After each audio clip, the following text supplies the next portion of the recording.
600,000 men, their wives, their children, their herds. 2 million people moving as one, across a wasteland of rock and heat. They camp, they cook, they bury their dead. For 40 years. 2 million people leave a mark. Fire pits, broken pottery, bones. A nation living in the open desert for 2 generations leaves a scar on the land. So archaeologists went looking for it. They surveyed every ridge, every dry riverbed. For 100 years, they walked the sand the Bible said 2 million people crossed.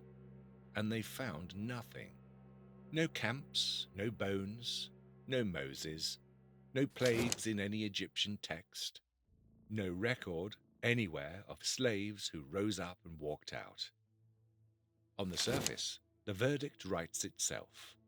No evidence. Didn't happen. But that's not what the archaeologists found. What they found is far stranger, and it connects to stories we've already told. A Semitic people inside Egypt, an expulsion, a war that rewrote everything. So before we hit rewind on the greatest escape ever recorded, stay with me, because this one lands differently when you've seen the whole picture. Here's the part that breaks the simple answer. The Egyptians wrote everything down. Grain rations, cattle counts, foreign workers by name and trade. We have the receipts of an entire civilization. And in all of it, nothing matches the Bible's 2 million. So one side says case closed, myth. The other says, of course there's no record.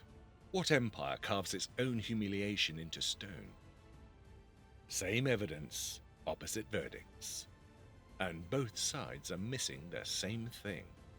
Because in 2010, beneath the ruins of a city called Avaris, archaeologists found something that should not have been there. But to understand what they found, I have to take you back. Not to Sinai, not to the wilderness, to the exact stretch of the Nile Delta, where earlier in this series, a pharaoh named Seqenenre-Tao went to war with a Semitic people who settled inside Egypt. If you saw that episode, you already feel where this is going. If you didn't, don't worry. Everything you need is right here. But I'll say this, once you've seen it, you'll want to go back. Because the correction isn't vague. It's so specific that once you see it, you can't unsee it. The Hyksos, a Semitic people who ruled Lower Egypt from roughly 1650 to 1550 BC. We covered their expulsion in the Seqenenre-Tao video. Here's what we didn't say. The Hyksos lived in the Nile Delta. The Bible places the Israelites in the land of Goshen, the Nile Delta. The Hyksos' capital was Avaris, in the eastern delta. The Bible says the Israelites built the city of Ramesses, found by archaeologists in the eastern delta, directly on top of Avaris. The Hyksos were Semitic, the Israelites were Semitic. The Hyksos were driven out of Egypt by military force. The Exodus is, at its heart, the story of Semitic people driven out of Egypt. Same people, same location, same time frame, same basic story. But here is where it stops being a coincidence and starts being forensic. Manfred Beetok had been digging at Avaris since the 1960s, and beneath the Hyksos palace, his team found something older. Another palace, but not built in Egyptian style. Levantine, the architecture of Canaan and Syria, built by someone Semitic inside Egyptian territory, with enough wealth and rank to raise an entire administrative complex. Centuries before the Hyksos even took power, the 18th century BC. And in the garden, 12 graves. 12. The burial style isn't Egyptian. The orientation, the grave goods, the positioning, They match the patriarchal burials described in Genesis.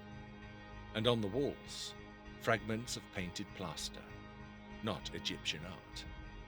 A figure in a multicolored coat.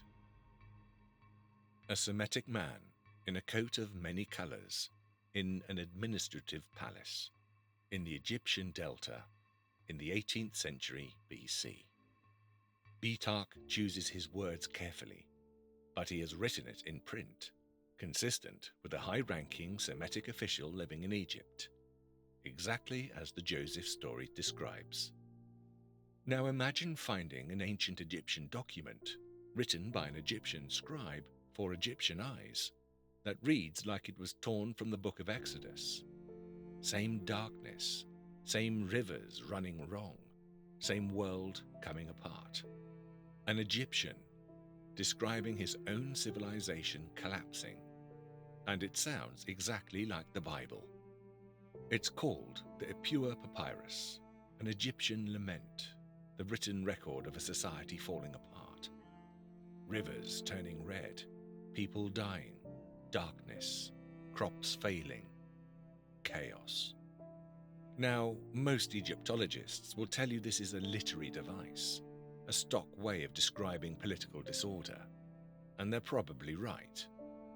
But the specific images an Egyptian writer reached for to describe the end of his world, they overlap with the plagues too precisely to wave away entirely.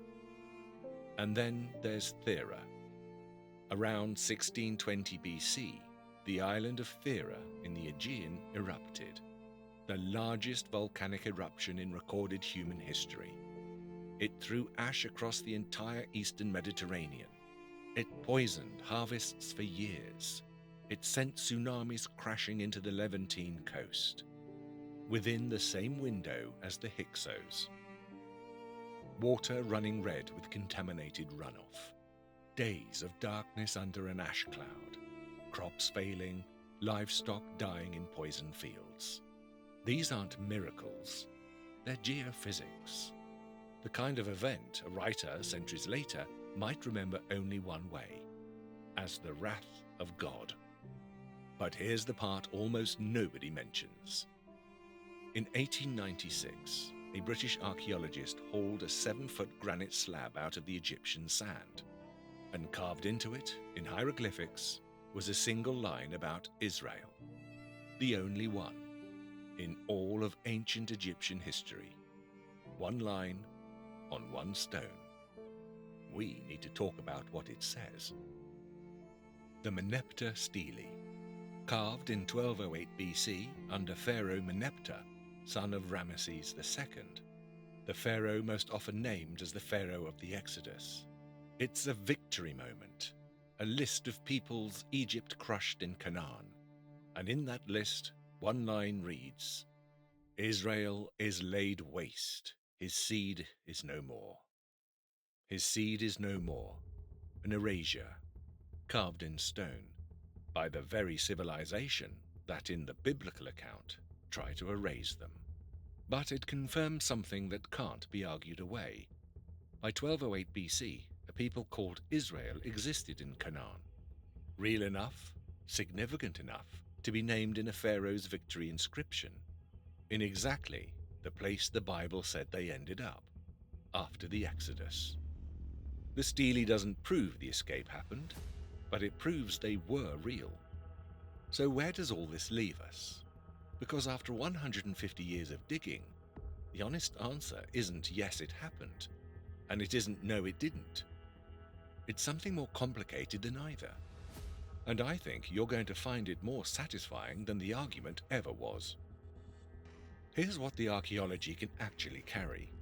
Semitic people, overlapping with the Hyksos, lived in the Nile Delta for generations. Some rose to real power.